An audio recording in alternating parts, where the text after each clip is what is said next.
Investing now for the future is huge. We all get busy in our goals and our demands. We also all realize that there's a true need for every level of employee, and unless we're willing to invest in that, how can we expect that to change? I think that Dream It Do It is crucial to bringing us all together.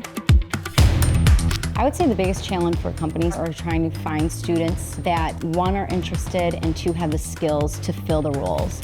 I know that I need to invest in the training and development now so that funnel happens, although things take time. Some young people have someone to teach them and expose them to all of these things, but a lot don't. On the sideline, there's tons of talent there that's just never gets a chance to come to fruition. Having speakers come down, having them go on tours of different plants or companies, all that stuff. Kids always get excited for it, and it changes how they think.